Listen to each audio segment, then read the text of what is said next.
7 major textual variations. Is that a good way to, I mean, most of us here use other books rather than our familiarity with the original documents. But is that a good thing to kind of boil down this problem with others and just say, even scholars themselves nail this down to about 7 major textual variations? In other words, let's get past the misspellings and the, that, and try to get to the textual variants themselves. Is that something you found helpful or useful? And is there somebody that deals probably in that area, like the major variations, and is focused on answering those questions? I'm not familiar with those 7 groups of Lightfoot there. I've heard Dan Wallace, he talks about different categories of variations where he talks about some that are not significant, they're meaningless. Some are meaningful but not significant, and he goes through some different classifications. So I assume it's the same thing that's being talked about there. Yes, I think it's a very good way to look at it. The vast majority of them are like just spelling errors, spelling variations. They are absolutely not significant in any sense of the word. But there are a few passages where it's just an important passage and the variation does make an important change in meaning. So yes, I think it's a good way to look at it, yes. Well, is there somebody that does that very well, or? What do you mean, somebody? that would get us out of the cloud of missing a letter and all of that stuff, and just focuses on the major textual variants. Is there somebody that does that better than someone else? Dan Wallace has written quite a bit on it, but I don't know of anyone that's. A lot of the material, it's there, but you have to really spend some time going through it. You're not just going to go to one book and it's going to give you a nice clear-cut answer. You're just going to have to spend some time reading it. Like I said in the introduction, this is a difficult area and it's going to require us to actually have some discipline to sit down and study it. Roger Boo.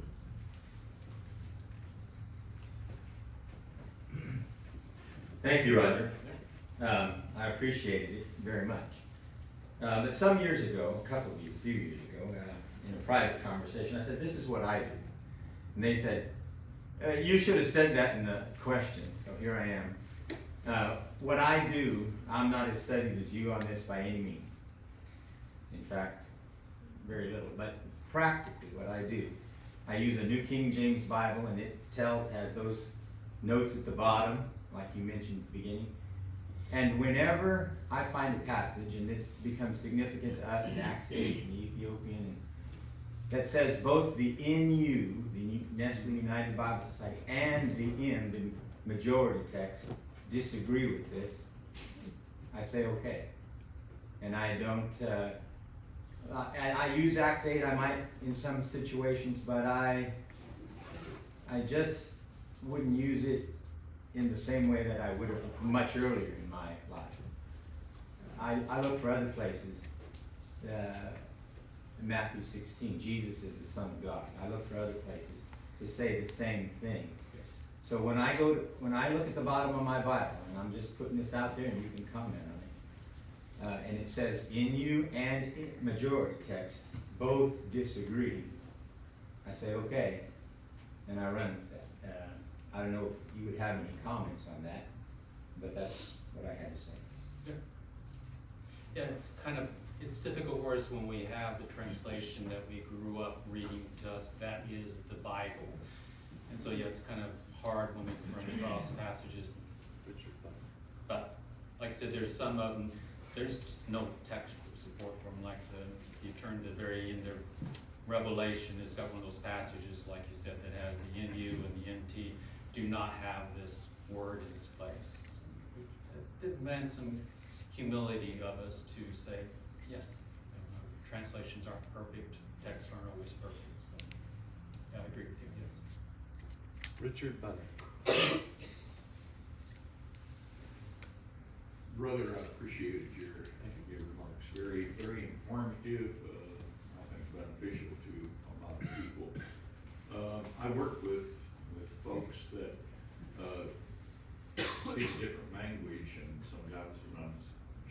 reading something out of the English Bible, they'll say, well, the Chichewa Bible doesn't read that way, or maybe there's a verse that's missing, or what have you.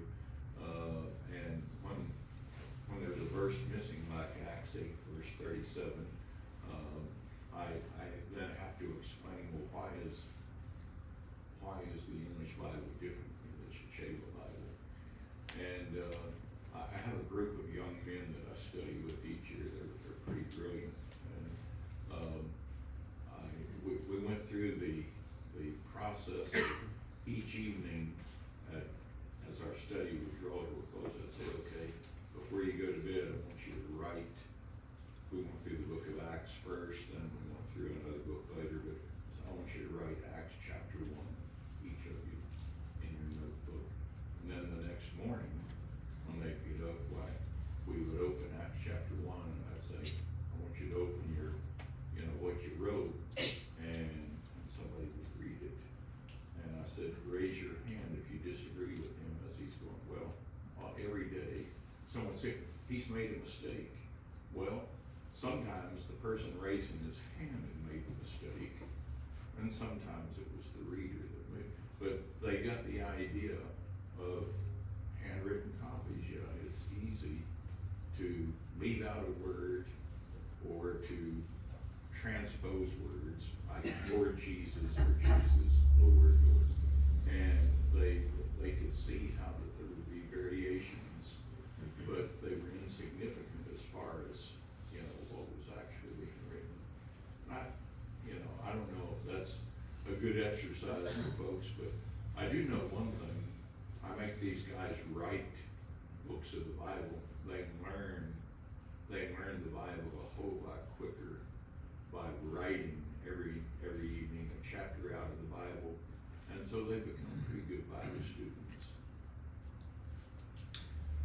Yeah, I've actually started writing out whole books of the Bible, and it's a humbling process because, I've left out words, I've left out whole lines sometimes, so it gives you a feeling for what these scholars, these scribes are doing, so very good idea. Smith Bivens.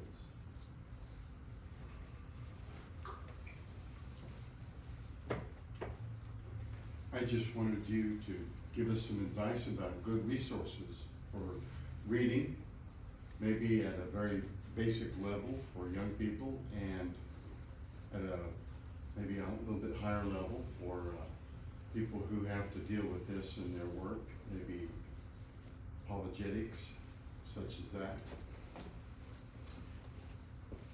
I thought I had a slide with some resources on it, but I guess I left it out. So, if you want to I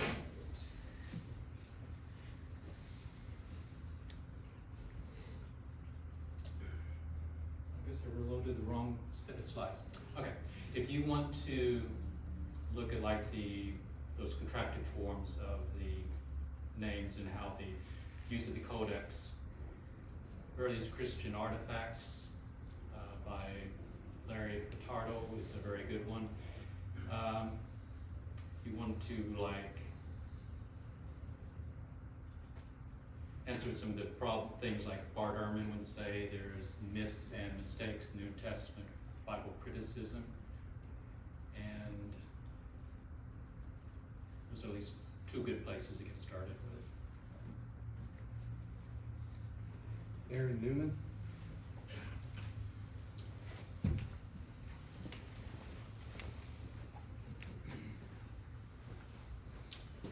Thank you very much. I absolutely love this topic.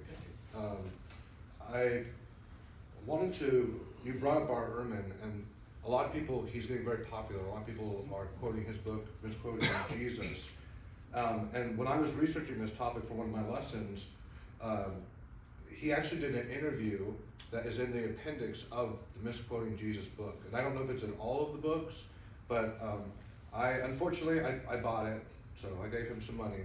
But I took a picture of it, so if you want the picture, you don't have to support it and buy the book. But in the back in the appendix, they basically asked him, they said, well, you studied under Bruce Minsker, but he's a Christian. How is it that you're now an atheist? And he says, I just wanted to quote this really quick for all of you. If somebody asks you that in his own book, at the end, after trying to tear apart the entire Bible, what he says is, the position I argue for in misquoting Jesus does not actually stand at odds with Professor Metzger's position that the essential Christian beliefs are not affected by textual variants in the manuscript tradition of the New Testament. And it continues on, that he's just doing this to earn money and cause trouble. That in the end, we can totally, he says, we can trust what we're reading. Yeah, I think one of his other books, he says something really similar. He goes looking for places where they change the text to make it match Orthodox Christianity. And I think in the conclusion, he says there's a couple of places and they're not significant. So even in his own books, he has to, if you go through them, you'll admit sometimes that, yeah, it's nothing significant here. Bobby Cunningham?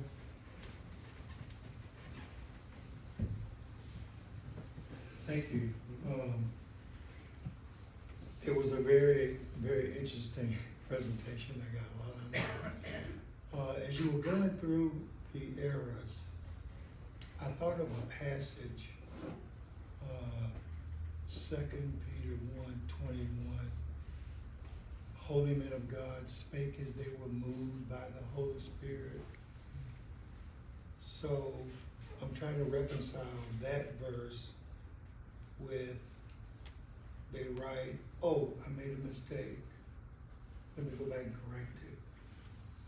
Okay, was that the Holy Spirit making a mistake? Which I don't, but the man in trying to interpret as he's carried along by the Holy Spirit made a mistake. But then the Holy Spirit, hey, you made a mistake. Go back and correct this. You want to comment on that? I've just always assumed I was talking about like prophets who, when they were inspired and writing down their books. I think Paul and John, under the inspiration, wrote down their original copies, but I'm not inspired. So when I make my own copy, I make mistakes. So that's how I reconcile that. Is the original authors, yes, they were inspired, they wrote down a perfect copy. But we, making our copies, we're not inspired, so we make mistakes just like hear preachers preaching and they can still preach false doctrines even though they're using the same Bible that we use. Doug Edwards.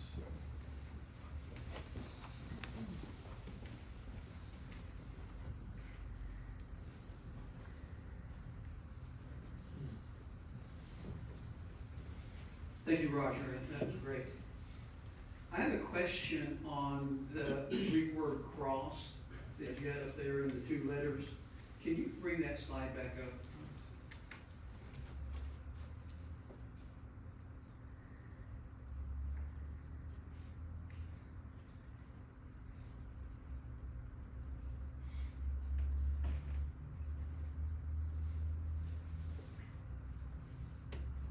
Okay. Now, you said that it looks in the form of crucifixion, and it's two letters. Yes. The one on the bottom is tau, and the one on top is rho. Yes.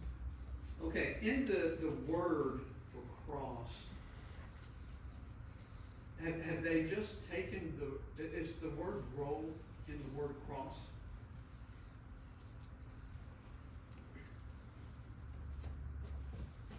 So there's word for cross, and those are the couple ways it's abbreviated. But yeah, they took the rho there and they moved it over to the tau. So it's sigma, tau, alpha, upsilon, rho, omega, sigma. So they took the rho from the ending and put it over on the tau. So you're saying they took it and they placed it on top, Yes. but it was actually in the word. Yes. The word rho. Okay. And they don't put another one in there. The writers would, or the readers would automatically understand that belongs in the word. Yes. Roger Booth.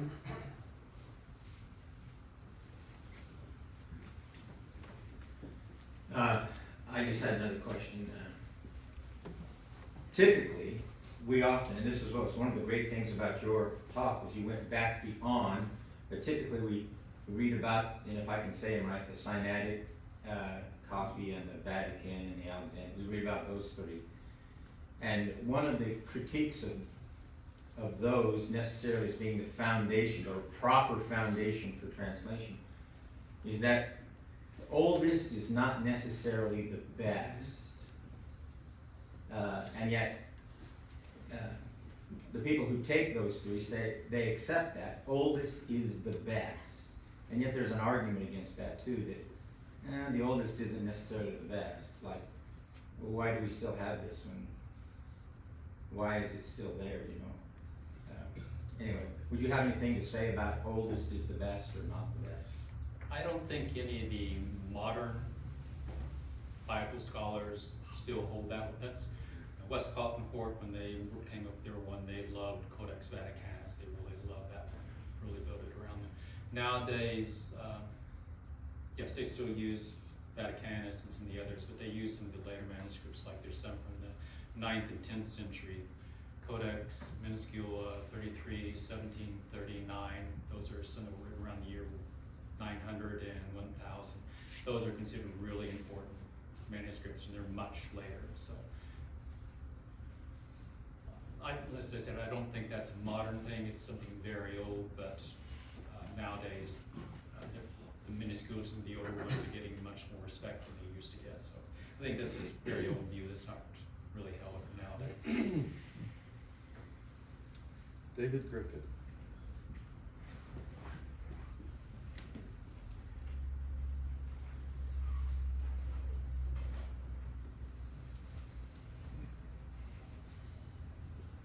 Roger, that was just wonderful. I really enjoyed that. Appreciate that very much. You may have said this when Smith asked his question, because I was thinking while you were talking. So, but I find the book Myths and Mistakes by Gurry and Hickson is a very new book, relatively, and written by a couple of young guys. Well, they seem young to me. Who have entered the field in recent years, but it is just really a good book. It's an apologetic kind of book, and it and like I said, you may have said the title. I think I heard it, but I'm not sure. Yes. But anyway, so I'm just repeating it, if I may. And another thing, it's a little presumptuous to add to a guy's talk, but the 400,000 errors. And you may have mentioned this, you know, maybe my mind drifted. You already know this, but I want to throw it out there. The 400,000 number is an estimate, because nobody knows. But the guys I've seen seem to think it's a good estimate. But it's really a function of how many copies there are. You know, the Iliad, by comparison, you know, Homer's Iliad that everybody read in high school, a translation of. There's just a handful of copies of that. If you compared all those copies, there would be several mistakes, but there wouldn't be as many because there aren't as many copies. So the fact that we have so many mistakes is really the result of the blessing that we have so many copies. And the more copies you have, the more you can compare them. And the more you can compare, the more you can weed out those mistakes. But anyway, I wanted to, I don't know, I got so many things I'd like to say, and ask, but I did a little project, I'm working on a little project, I've been working on it for about 7 years, and do about 20 minutes a day. And it's kind of the culmination of these manuscripts, and what it is the text, the King James, New King James, based on the Textus Receptus, Greek text. And the other versions are based on a modern, not a modern, but a critical text. And what those two texts are basically a compilation of manuscripts. And the two texts are compilations of different manuscripts. So the result is there are differences between these two. And that's why you see sometimes differences in translation. And I don't want to make a speech here. It's turning into it, but I don't intend to. But I started a project a few years ago of, I thought, when you look at the language, you become keenly aware of these issues. And then you start to think, well, what about this? And so my effort was I thought, well, I'm just gonna sit down with a TR and the NA of the two texts and compare them line by line and underline in both copies every difference. And it's taken a long time, but that has been a fruitful exercise. And then, after I finished that, well, I started the next layer of adding all this to a spreadsheet and codifying and quantifying percentage-wise how what the differences are and how they impact the text or the meaning or the translation on different levels.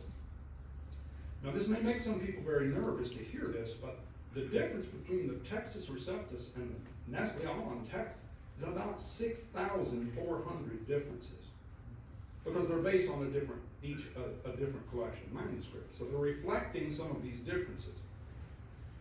But when you start comparing and looking at those differences, they're just insignificant. And they're not just spelling errors. Sometimes it's a completely different word. But the completely different word may mean essentially the same thing as it's just a synonym. And that's counted as one of the differences. Or as Greek, as you know, very fluent in its word order. It doesn't require English rigidity of word order like English or some other languages would. And so there'd be transposition of words. It doesn't make a bit of difference. And the point is that if you compare two translations, one based on the Textus Receptus and one based on the Nestle Aland text, there are more differences in those Greek texts than there are in the English translations resulting from each of them respectively. And that's because the majority of them are really just completely insignificant. It's not to downplay that there are those ones that somebody mentioned over there that are, significant, but anyway, I don't know, I don't want to keep talking, it's not my talk, but I appreciate very much what you've done. I haven't seen you in a long time, and I wasn't aware that you were into this kind of thing, but I appreciate it, we all appreciate it very much, so thank you. Yes, that Myths and Mistakes in the New Testament is an excellent book. I do recommend it. Is anything else? Any other questions? Madison.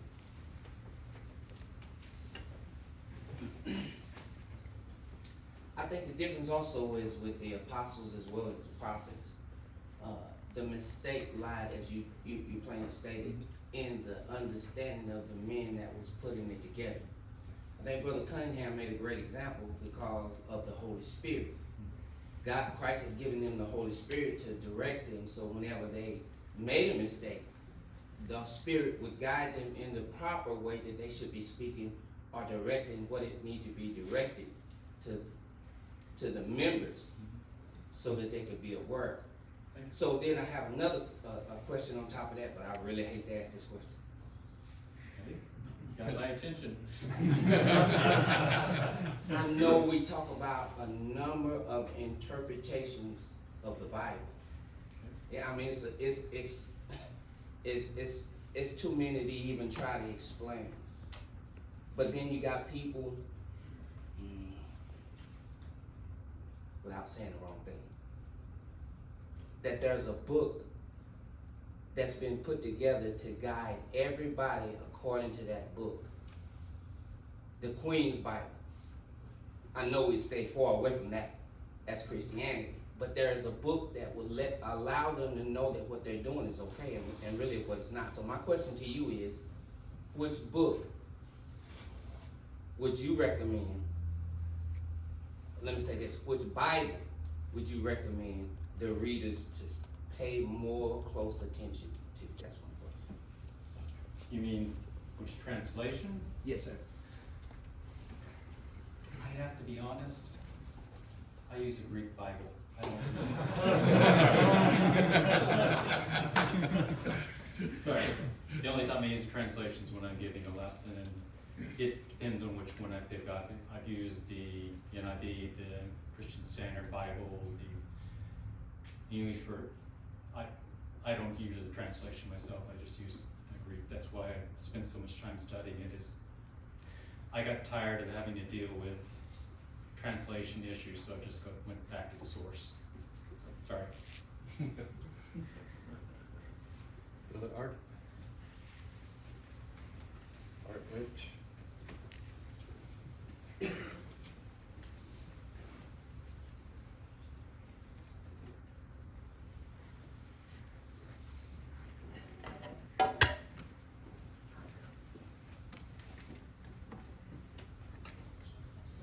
I just really enjoyed the presentation, so many good points of focus for Christians, especially as you study and talk to people. One of the things that I haven't heard you say much about, and I wanted to get some more feedback from you on, was when you talk about these criticisms that are written of the number of errors, the 400,000, all those things, do they include in their analysis, is there a lot of focus on paraphrases rather than translations? I'm sorry, I'm not sure I really understand your question. What do you mean? I'm talking about. You're saying that 400,000 includes paraphrases? Do they? That's my question, because you've got like, you were talking about translations, the NET, second edition, and some of those translations, and the NIV, and those. But then there's also the paraphrases, like the Living New Testament, and some of those that are kind of out there as Christian Bibles in the minds of so many people. Are they looking at the differences in those paraphrases to come up with their 400,000 errors?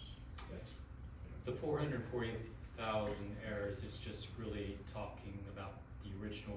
The Greek manuscripts are written before about 1500. Okay. They're not looking at any translations or paraphrases. okay. That's what I'm. Thank you. Brother Glenn Osborne.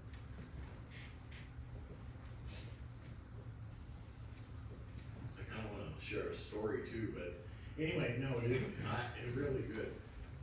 Whenever I was doing a study of Mark 16:9 through 20, the longer ending, the shorter ending, some brethren have written on that, including myself. But if you want to go look at some of those texts, find out where they are, and we can see some of them.